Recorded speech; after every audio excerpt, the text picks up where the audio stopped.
बस शुरू होने ही वाला है। चलो चलो चलो चलो। ये दो बहनें कहाँ से आई हैं? ये प्रचारक हैं, इनसे मैं ऑनलाइन मिली थी। हाँ, मैंने इन्हें एक दूसरे गांव में उपदेश देते हुए सुना था। काफी शिक्षाप्रद तो था। हमें आज ध्यान से सुनना चाहिए। हेलो। हाय। आरंभ में परमेश्वर ने जो इंसान बनाए थे वे पाप रहित थे। शैतान द्वारा बहकाए जाने के बाद वे परमेश्वर से दूर जाने लगे। शैतान ने उन्हें भ्रष्ट कर दिया। वे धीरे धीरे पाप में जीने लगे और शैतान के गुलाम बन गए। शैतान की सत्ता से उन्हें बचाने के लिए जब परमेश्वर ने उन्हें मिस्र से बाहर निकाला तो उसने उनके लिए नियम बना दिए। जैसे तू मुझे छोड़ दूसरों को ईश्वर करके ना मानना, तू अपने लिए कोई मूर्ति खोदकर ना बनाना, तू विश्राम दिन को पवित्र मानने के लिए स्मरण रखना, तू अपने पिता और अपनी माता का आदर करना, तू खून ना करना, तू व्यभिचार ना करना, तू चोरी ना करना, तू किसी के विरुद्ध झूठी साक्षी ना देना, तू एक दूसरे पर अंधेर ना करना और ना एक दूसरे को लूट लेना। आमीन। मजदूर की मजदूरी तेरे पास सारी रात सवेरे तक ना रहने पाए। हाँ, सही कहा। परमेश्वर को धन्यवाद। इन नियमों से ये साफ था कि लोग क्या कर सकते हैं और क्या नहीं। ये लोगों को चेतावनी देते थे कि किस मार्ग पर चलना चाहिए और किन नियमों का पालन करना चाहिए।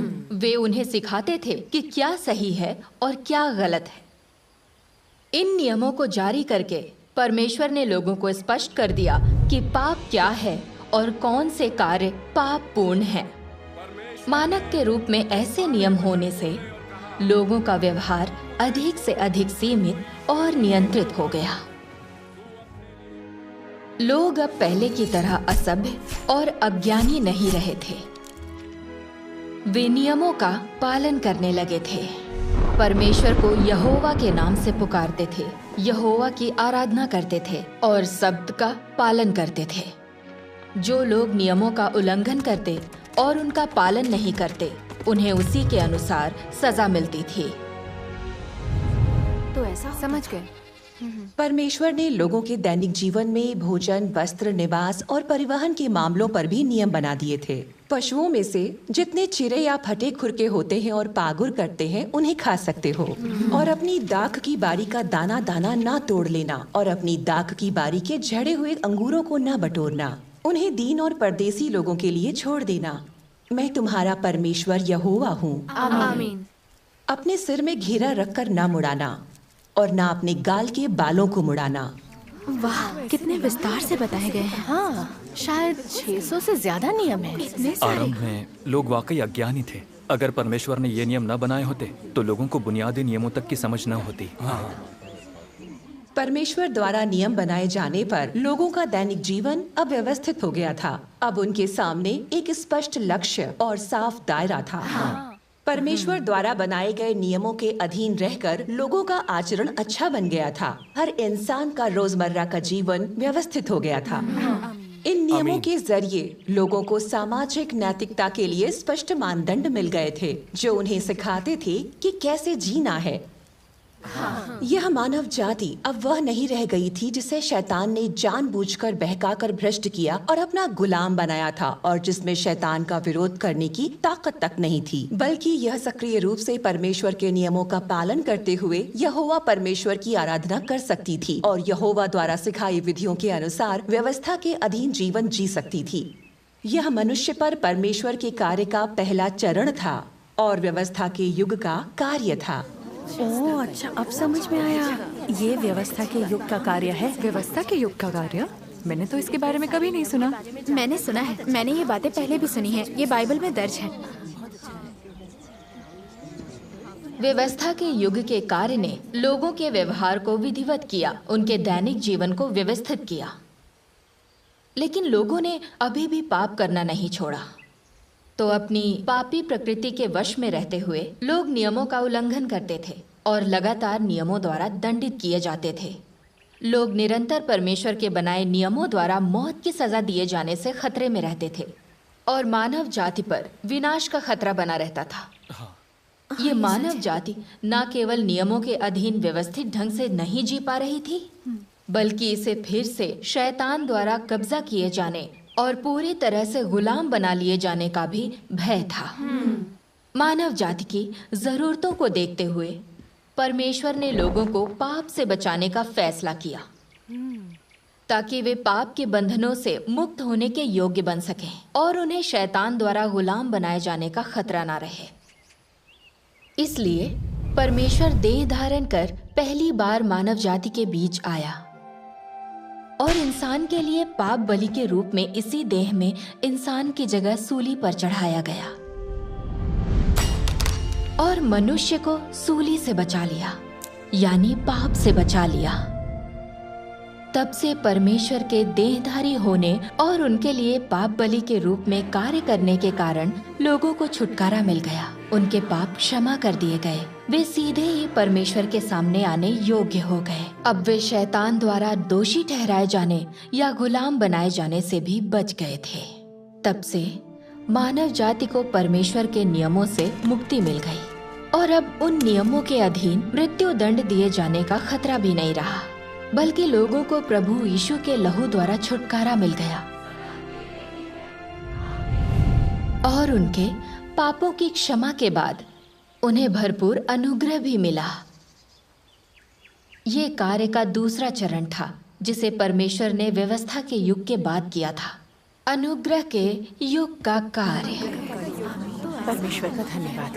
अंकल, तो प्रभु यीशु अनुग्रह के युग का कार्य कर रहा था। हाँ, अनुग्रह के युग में परमेश्वर ने आकर एक सामान्य मनुष्य के पुत्र के रूप में मानव जाति के बीच कार्य किया और फिर भी लोगों ने उसके अनुग्रह का भरपूर आनंद लिया, जिसका उन्होंने व्यवस्था के युग में अनुभव नहीं किया था। आमीन। उदाहरण के लिए परमेश्वर ने 5 रोटियों और 2 लोगों को खाना मछलियों खिलाया। से हाँ, मरे हुए लोगों को जिंदा किया। उसने लकवाग्रस्त लोगों को चलने में मदद की और कोढ़ियों को ठीक किया। उसने अंधे को देखने और गूंगे को बोलने में मदद की। उसने कई लोगों की बीमारियां ठीक की। सही कहा। उस युग में लोगों को परमेश्वर से आशीष, अनुग्रह और सुरक्षा प्राप्त हुई, जिसका उन्होंने पहले कभी अनुभव नहीं किया था। और प्रभु यीशु के लहू के कारण लोग अब पाप से बंधे नहीं थे या अपने पापों के कारण दोषी नहीं थे, बल्कि परमेश्वर द्वारा छुटकारे के कारण लोग परमेश्वर के सामने आने योग्य हो गए थे। परमेश्वर से रूबरू मिल सकते थे, परमेश्वर से प्रार्थना कर सकते थे और उसे पुकार सकते थे। अब उन्हें किसी मध्यस्थ की आवश्यकता नहीं थी। परमेश्वर और इंसान एक दूसरे के और करीब आ गए थे और इंसान के पाप अब परमेश्वर के साथ उसकी निकटता में बाधा नहीं थे। प्रभु यीशु के लहू और अनुग्रह की वजह से लोग परमेश्वर के सामने आने के योग्य हो गए थे और अब उनका रिश्ता और भी बेहतर हो गया था। परमेश्वर का धन्यवाद। प्रभु हमसे बहुत प्रेम करता है। प्रभु का धन्यवाद। बहुत धन्य है। प्रभु का धन्यवाद। प्रभु यीशु को इंसान के लिए पाप बलि के रूप में सूली पर चढ़ाया था, जिससे इंसान को छुटकारा मिला। फिर भी इंसान ने अपना पापी स्वभाव नहीं त्यागा। लोग अभी भी पाप के वशीभूत थे। वे अभी भी परमेश्वर का विरोध और उसके खिलाफ विद्रोह करते थे। हालांकि उन्होंने परमेश्वर के अनुग्रह का भरपूर लाभ उठाया था और उनके पाप क्षमा कर दिए गए थे, लेकिन लोगों को नहीं पता था कि परमेश्वर का भय मानकर बुराई से दूर कैसे रहें या उनके मार्ग पर कैसे चलें। पवित्र, धैर्यवान और प्रेम पूर्ण दिखने के बावजूद उनमें परमेश्वर का विरोध करने की जड़ और सार पूरी तरह बरकरार थे। उनमें पाप को त्यागने के मार्ग और क्षमता का अभाव था। वे दिन में पाप करने और रात में उन्हें स्वीकार करने के दुष्चक्र में फंसे थे। उनके पास कोई मार्ग नहीं था। हालात वास्तव में ऐसे ही। बल्कि और भी बुरी बात ये थी कि वे अच्छी तरह जानते थे कि पाप क्या है, परमेश्वर के विरुद्ध विरोध और विद्रोह क्या है, लेकिन फिर भी वे अनिच्छा से उनमें जीते रहे और अवर्णनीय दुख झेले। इन सारी समस्याओं की जड़ उनकी पापी प्रकृति थी, यानी इन सब का कारण लोगों का भ्रष्ट स्वभाव था। अच्छा, तो इसकी वजह इंसान की पापी प्रकृति है। लोगों की पापी प्रकृति को सुधारने के लिए उनके भ्रष्ट स्वभाव को सुधारना आवश्यक है। लोगों के भ्रष्ट स्वभावों को दूर करने का सबसे सीधा तरीका है उन्हें स्वच्छ करना। जब लोगों के सभी भ्रष्ट स्वभावों को स्वच्छ कर उन्हें दूर किया जाता है, तो उनकी पापी प्रकृति समूल नष्ट हो जाती है। यह व्याख्या बिल्कुल स्पष्ट है। बेशक फिर उनके द्वारा परमेश्वर का विरोध करने और उसके विरुद्ध विद्रोह करने की समस्या भी दूर हो जाती है। यही वे समस्याएं थीं जिनका लोगों ने अनुग्रह के युग में सामना किया था और इंसान को इन्हीं समस्याओं का निराकरण करना था। मानव जाति की आवश्यकताओं के आधार पर अनुग्रह के युग के बाद परमेश्वर ने अगले युग का कार्य शुरू कर दिया है। अगला युग? क्योंकि इस युग का कार्य मनुष्यों की पापी प्रकृति दूर करने और उनके भ्रष्ट स्वभावों को स्वच्छ करने के लिए है।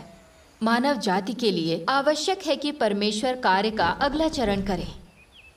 कार्य का ये चरण नियम जारी करने या लोगों को भरपूर अनुग्रह प्रदान करने के लिए नहीं है। ये ताड़ना और न्याय का कार्य है।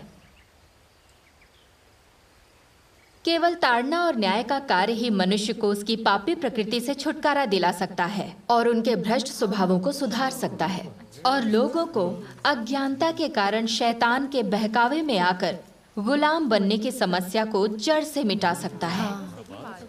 केवल यही कार्य मानव जाति को प्राप्त कर सकता है और परमेश्वर की 6000 वर्षीय प्रबंधन योजना का अंत कर सकता है। इस कार्य के युग को राज्य का युग कहा जाता है। अरे वाह, तो एक राज्य का युग भी है। परमेश्वर का कार्य आगे बढ़ रहा है। ऐसा लगता है हमें पाप से छुटकारा मिल सकता है। हाँ, यह युग कार्य का एक चरण है जो व्यवस्था के युग और अनुग्रह के युग के बाद आता है।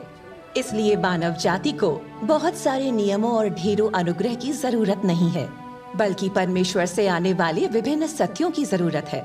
इन सत्यों में शामिल हैं इंसान के भ्रष्ट स्वभावों के सार को उजागर करने और उनका ज्ञान देने वाले सत्य। ऐसे सत्य जो बताते हैं कि लोग परमेश्वर के प्रति कैसे समर्पित हों, लोग कैसे उसकी आराधना करें, एक आदर्श सृजित प्राणी कैसे बने, बुराई से दूर कैसे रहें, जीवन में सन्मार्ग पर कैसे चलें, वगैरह।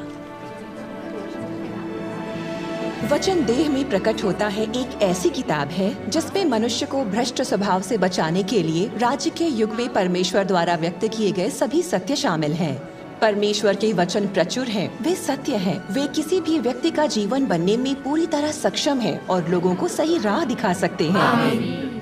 ये बहुत मोटी किताब है। इस किताब को देखो। ये खंड 1 है, क्या कोई दूसरा खंड भी है? जरूर होगा। इसमें कुल कितने खंड हैं? शायद 6 हैं। जाहिर है इस पुस्तक में परमेश्वर अलग अलग तरीकों से इंसान से बात करता है।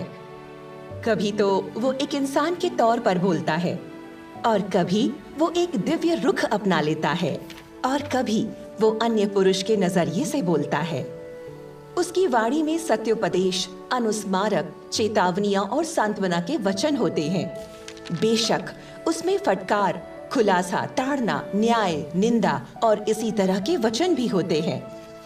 परमेश्वर मनुष्य से चाहे जैसे बात करे, लेकिन परमेश्वर अपनी तरीके से मनुष्य को सत्य, मार्ग और जीवन प्रदान कर रहा है। आमीन। परमेश्वर द्वारा व्यक्त किए जा रहे ये सभी वचन प्रभु यीशु द्वारा कहे गए इन वचनों को पूरा करते हैं। मार्ग और सत्य और जीवन मैं ही हूँ। बिना मेरे द्वारा कोई पिता के पास नहीं पहुँच सकता। वे प्रकाशित वाक्य की भविष्यवाणी को भी पूरा करते हैं। जो प्यासा हो वह आए और जो कोई चाहे वह जीवन का जल सेत मेत ले। आमीन।